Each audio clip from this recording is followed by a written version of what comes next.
Saudações aristotélicas, a gente está começando agora um Aprofundando o Pareto sobre demências e parkinsonismo. Demências, vai ser só sobre demências. Essa questãozinha que a gente selecionou é muito legal porque ela dialoga muito com cenários que você vai ver na sua prática, no seu dia a dia, talvez na sua família. Por quê? Porque a gente está envelhecendo, a população está, por diversos motivos sociais, econômicos e de saúde, temos nossa parcela de culpa, as pessoas vivem mais e aparecem mais processos demenciais nesse contexto. Vamos dar uma olhadinha nessa questão super interessante, que traz muito de diagnóstico diferencial de raciocínio para a gente, uma questão muito bem feita. USP revalida 2021. Homem de 68 anos de idade, advogado, procura um ambulatório por queixa de perda de memória há 6 meses. Conta que está com maior dificuldade para se lembrar de compromissos, necessitando de fazer mais anotações do que o habitual para não perdê-los. Além disso, notou dificuldade para evocar nomes de familiares distantes ou pessoas com quem costuma ter menor convívio. Nega a perda de funcionalidade, permanece trabalhando como advogado no mesmo escritório. Ao exame neurológico, possui mini mental de 30 em 30, Montreal Cognitive Assessment, o MoCA de 28 de 30, você pode até não lembrar o que é o MoCA, mas queridos, 28 de 30, independente do que você esteja falando, é uma nota boa, vamos lá. E avaliações neuropsicológicas com discreto prejuízo no domínio de memória e funções executivas. Foi realizada investigação complementar com ressonância magnética de encéfalo sem alterações, TSH e T4 livre, vitamina B12 e ácido fólico, sorologia para HIV, sífilis, hepatite B e C, tudo normal, sem alterações. Em relação a esse paciente, é correto afirmar: A. O paciente possui diagnóstico de comprometimento cognitivo leve. O paciente deve ser orientado quanto à realização de atividade física e bom controle das comorbidades de base. B. O paciente possui diagnóstico de demência de Alzheimer. Deve ser iniciado o tratamento com inibidores de acetilcolinesterase e memantina. C. O paciente possui diagnóstico de demência de Alzheimer, como dizem nossos professores, negócio de tirar onda. Alzheimer, no momento em estágio leve, e deve ser iniciado o tratamento com inibidores de acetilcolinesterase. O uso de memantina não está indicado, visto que este é reservado aos estágios moderados ou avançados da doença.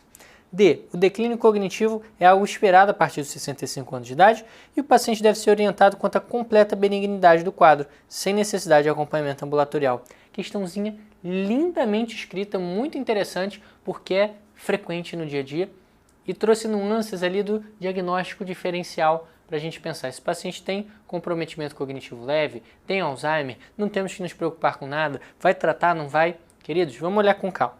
Volta lá no seu enunciado. Questãozinha para pensar, bem feita, tá? A USP foi muito feliz nessa questão. Paciente com 68 anos, beleza, já pode aparecer mais quadros demenciais, perfeito. Perda de memória 6 meses. Maior dificuldade para lembrar de compromissos, fazendo mais anotações que o habitual para não perdê-los. Além disso, dificuldade de evocar nomes de familiares distantes ou pessoas que têm menor convívio. Você lembra o nome de todos aqueles familiares distantes, pessoas que você encontra uma vez ou outra, viu na faculdade, viu no trabalho e tal?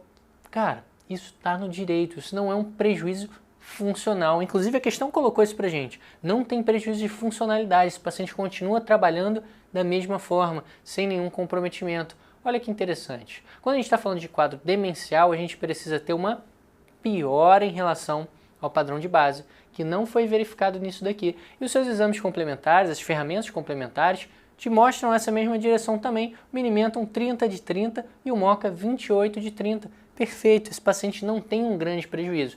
Ah, esquece aqui, tem um prejuízo ali de campo de memória e tal, mas sem prejuízo de funcionalidade. Isso parece ser algo benigno, né? Você vai falar que esse paciente tem doença de Alzheimer, esse paciente tem um prejuízo funcional comparado com o quadro prévio. A questão até foi bem legal para revisar outro conceito. Excluiu causas secundárias, estudou ali infecções, estudou hipovitaminose, hipotireoidismo. Beleza, mas queridos, esse paciente não tem prejuízo de funcionalidade. Isso muda completamente nossa avaliação. Vamos lá. Letra A. O paciente possui diagnóstico de comprometimento cognitivo leve. O paciente deve ser orientado quanto à realização de atividade física e bom controle das comorbidades de base. Perfeito, resposta maravilhosa, vai ser a nossa alternativa correta. Letra B. O paciente possui Alzheimer e deve ser iniciado tratamento com inibidores de acetilcolinesterase e memantina. Errado por 2 motivos. Não tem Alzheimer. Ah, tem um déficit de memória. Calma, não tem prejuízo funcional, executa atividades com perfeição, ele não tem prejuízo cognitivo, o paciente está conseguindo trabalhar, então não é Alzheimer. beleza? E a memantina entraria, e essa foi a pegadinha lá da letra C, que foi bem correta até. A memantina não entra em fases iniciais, só moderada a avançada da doença. E a letra C tentou te enrolar porque ela falou isso também, que de fato é correto, mas vamos no começo. Possui diagnóstico de Alzheimer? Não. Momento de estágio leve? Não. Nem Alzheimer, nem estágio leve, nem nada. E o uso de memantina não está indicado, essa partezinha final estaria até correta se fosse o paciente com Alzheimer, sim. Então, questão boa, podia pegar um aluno que estudou, alguém que se preparou bem para a prova. Muita cautela. E D, o declínio cognitivo é algo esperado a partir dos 65 anos de idade. Perfeito, a gente perde massa muscular, a gente perde também algumas funções cognitivas aos pouquinhos, isso aí é até verdade. E o paciente deve ser orientado quanto à completa benignidade do quadro, sem necessidade de acompanhamento ambulatorial. Por que essa alternativa está errada?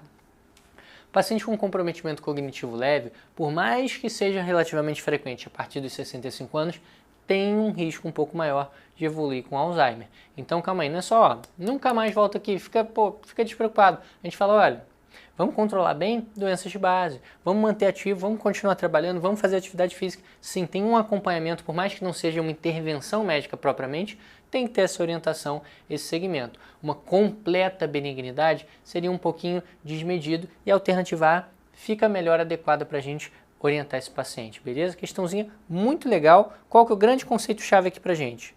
Comprometimento cognitivo leve é um diagnóstico diferencial de demência, quando há perda de memória sem comprometimento funcional. E vamos lembrar, vários contextos do dia a dia podem levar a gente a esquecer alguns horários, esquecer alguns compromissos, precisar anotar mais coisas, esquecer o nome de algumas pessoas. Você consegue imaginar um ser humano que está tenso, está preocupado com um monte de coisa, um monte de compromisso, com um monte de prova, com um monte de estudo, está dormindo talvez não o ideal que ele tem, não está conseguindo se exercitar, encontrar com os amigos e acaba esquecendo as coisinhas? Eu consigo pensar em umas 28 mil pessoas que eu conheço que são assim e eu me encaixo nessa categoria em diversos momentos, sem prejuízo de funcionalidade. A gente olha bem diferente, beleza? Questãozinha muito legal para a gente revisar sobre demências. Aquele abraço e bons estudos!